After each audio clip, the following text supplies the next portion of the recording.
सास के साथ सोने वाली बहू। रजनी और अमर की शादी को अभी कुछ ही महीने हुए थे। अमर अपनी पत्नी रजनी से बहुत प्यार करता था। शुरू के कुछ दिन तो सब कुछ ठीक ठाक चलता रहा, लेकिन फिर छोटी छोटी बातों पर अमर और रजनी का झगड़ा होने लगा। अरे, तुमने फिर से गीला टॉवेल बेड पर डाल दिया। कितनी बार तुमसे कहा है कि सारा बेड गीला हो जाता है। अरे गुस्सा क्यों कर रही हो? गलती हो गई मुझसे, अगली बार ध्यान रखूंगा। बस हर बार पर बस यही कह के चल, सारा दिन सफाई तो मुझे करनी पड़ती है ना। देखो रजनी, इस तरह नाराज मत हो। मैंने कहा ना, मैं ध्यान रखूंगा आगे से। और फिर रात के वक्त रजनी अपना बिस्तर उठाकर बेडरूम से बाहर जाने लगती है। अरे क्या हुआ रजनी? सुबह वाली बात पर अभी तक नाराज हो क्या? नहीं, ऐसी कोई बात नहीं है। तो फिर तुम अपना बिस्तर लेकर कहाँ जा रही हो? मैं मम्मी जी के कमरे में सोने जा रही हूँ। मम्मी जी अकेली है ना। अरे कैसी बात करती हो रजनी? शादी के बाद लड़कियां अपने पति के पास अपने बेडरूम में सोती हैं। सास के पास कौन सोता है? मैंने कहा ना, मेरा मन कर रहा है, इसलिए मैं मम्मी जी के पास सोने जा रही हूँ। अरे रजनी यार, मेरा भी तो मन करता है ना तुमसे प्यार करने का, तुम्हारे साथ रहने का। ऑफिस से थका हारा आया हूँ और तुम मम्मी जी के पास सोने जा रही हो। देखो, मुझे आज अपनी सास के पास सोने का मन है और मैं जा रही हूँ। इतना कहकर रजनी अपनी सास के साथ सोने के लिए उनके कमरे में चली जाती है। रजनी बेटा, तुम यहाँ? मम्मी जी, क्या मैं आपके पास सो सकती हूँ? हाँ हाँ बेटा, क्यों नहीं, क्यों नहीं, बिल्कुल सो सकती हो। लेकिन सब ठीक तो है ना? अमर के साथ झगड़ा हुआ है क्या? नहीं नहीं मम्मी जी, मैं रोज़ रोज़ इनके साथ उस कमरे में सोकर बोर हो चुकी हूँ। थोड़ा सा चेंज हो जाएगा, इसलिए आपके पास सो जाती हूँ। आपको कोई एतराज़ हो तो बता दीजिए। नहीं नहीं बेटा, ऐसी कोई बात नहीं, सो जाओ। और फिर अगले दिन। अमर बेटा, तुम्हारा रजनी के साथ कोई झगड़ा हुआ है क्या? नहीं तो मम्मी, ऐसे तो कोई बात नहीं है। क्यों, क्या हुआ? अरे वो कल रात मेरे कमरे में सोने आ गई थी, तो मुझे लगा सब ठीक तो है ना बेटा? नहीं मम्मी जी, वो ऐसी बस उसका मन किया होगा। कह रही थी कि मम्मी अकेली है, इसलिए आपकी चिंता हो रही थी। पर अगली रात को फिर से रजनी अपना बिस्तर कमरे में पहुंच जाती है। रजनी बेटा, आज फिर से मेरे पास सोने आ गई। मम्मी जी, आपको मेरा अपने पास आना अच्छा नहीं लगता? अगर ऐसी बात है तो मैं बाहर ड्राइंग रूम में चली जाती हूँ। अरे नहीं नहीं बेटा, ऐसा कुछ नहीं है। पर अमर अपने कमरे में अकेला होगा ना? अरे तो वो कौन से 6 महीने के छोटे दूध पीते बच्चे हैं, उनको डर थोड़ी ना लगता है। इतने बड़े हो गए हैं, 1-2 दिन अकेले सो लेंगे तो कुछ बिगड़ नहीं जाएगा। और तो ये रोज की बात हो गई।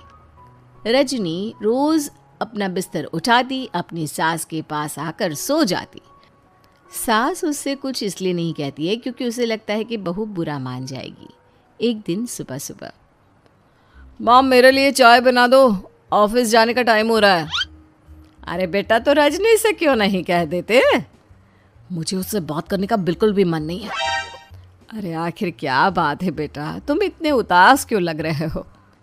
देखो ना माँ, आजकल रजनी का बिहेवियर मुझे कुछ समझ में नहीं आ रहा। रोज रात को आपके पास आकर सो जाती है। अगर उसे मेरी परवाह नहीं तो मुझे भी कोई फर्क नहीं पड़ता। अमर गुस्से में ही घर से ऑफिस चला जाता है। ये देखकर सास बहुत दुखी हो जाती है। और फिर अगले दिन, मम्मी जी, मैं आ गई आपके पास सोने। हाँ बहू, सो जाओ। पर वो क्या है ना, आज मेरा पुरानी फिल्में देखने का बड़ा मन कर रहा था। कोई बात नहीं, सो जाओ, मैं पिक्चर देखती रहूंगी। ठीक है मम्मी जी। रजनी की सास तेज आवाज में अपने कमरे में टीवी चलाकर रखती है। इसकी वजह से रजनी को नींद नहीं आती, लेकिन वो पूरी रात करवट बदल बदल कर सोने की कोशिश करती रहती है। सास को लगता है कि अब रजनी उसके कमरे में सोने नहीं आएगी, लेकिन अगली रात फिर रजनी उसके कमरे में सोने के लिए पहुंच जाती है। मम्मी जी, मैं आ गई। अरे बेटा, मुझे लगा कि कल तुम ठीक से सो नहीं पाई थी। जाओ अपने कमरे में आराम से सो जाओ ना बेटा। अरे नहीं मम्मी जी, कोई प्रॉब्लम नहीं है। इतना कहकर रजनी फिर से अपनी सास के कमरे में सो जाती है। आधे घंटे बाद बेटा जरा मेरे पैरों पर तेल तो लगा दे। ठीक है मम्मी जी। रजनी अपनी सास के पैरों पर तेल लगाकर जैसे ही सोने लगती है, आधे घंटे बाद फिर से, बहू मेरे सर में बहुत दर्द हो रहा है, जरा मेरा सर तो दबा दे। ठीक है मम्मी जी, दबा देती हूँ। बहुत जोर से नींद आ रही है। अपनी सास का सर दबाकर रजनी फिर से सोने की कोशिश करती है, पर आधे घंटे बाद फिर से, अरे बहू बड़ी जोर से प्यास लगी है बेटा, जरा किचन से पानी तो लेकर आ। अरे मम्मी जी, जैसे ही नींद आने लगती है खुश खुश भाग लेती है। रजनी चुपचाप जाकर किचन से पानी लेकर आती है। इस तरह रजनी की सास पूरी रात हर आधे आधे घंटे पर उसे किसी न किसी बहाने से जगाती रहती है।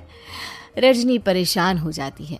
सास को लगता है कि इस बार वो उसके कमरे में सोने के लिए बिल्कुल नहीं आएगी, लेकिन अगली रात फिर से रजनी वहाँ पहुँच जाती है। मम्मी जी, आज मैंने आपकी दवाई, पानी सब कुछ ला कर रख दिया है। अब आप प्लीज़ चुपचाप सो जाइएगा और मुझे भी सोने दीजिएगा। देखिए 2 रातों से ना मैं सो ही नहीं पाई हूँ। अच्छा ठीक है बेटा, सो जा। थोड़ी देर के बाद रजनी की सास बहुत ज़ोर ज़ोर से खर्राटे लेना शुरू करती है। खर्राटे इतने तेज़ होते हैं कि रजनी के कानों में दर्द होने लगता है। हे भगवान, मम्मी जी को क्या हो गया है? क्या करूँ, कहाँ जाऊँ मैं? परेशान होकर रजनी वापस अपने कमरे में जाती है। रजनी, आज तो बहुत दिनों के बाद अपने बेडरूम में सोने आई हो। आ जाओ। वैसे भी तुम्हारे बिना मेरा मन नहीं लगता।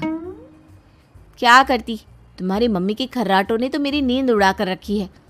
अब मुझे यहीं पर सोना पड़ेगा। अगली सुबह।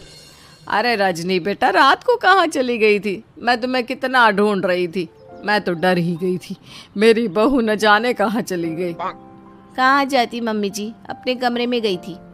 और आजकल ना आप मुझे जानबूझकर बहुत परेशान कर। अगर मुझसे कोई गलती हो गई हो तो सीधे सीधे क्यों नहीं कह रही हैं? 3 रात हो गई है, मुझे ठीक से नींद भी नहीं आती। रजनी, ऐसे क्यों बात कर रही हो? मम्मी ने क्या कर दिया? आप अपनी मम्मी से क्यों नहीं पूछते? मैं बहू हूँ तो क्या इसका मतलब ये है कि दिन भर काम करो और रात में भी चैन से ना सो? रजनी बेटा, बड़ी नादान हो, इसीलिए तो जानबूझकर मैं ये सब कर रही थी ताकि तुम अपने पति के पास जाकर अपने बेडरूम में सो जाओ। शादी को सिर्फ 6 महीने हुए हैं और तुमने मेरे कमरे में आकर सोना शुरू कर दिया। यह तुम्हारी शादीशुदा जिंदगी के लिए अच्छी बात थोड़ी ना है बेटा। मम्मी, तो क्या आपने जानबूझकर ये सब किया था रजनी को समझाने के लिए? अरे तो और क्या करती, दुनिया की पहली बहू है ये जो पति को छोड़कर सास के साथ सोने चली थी।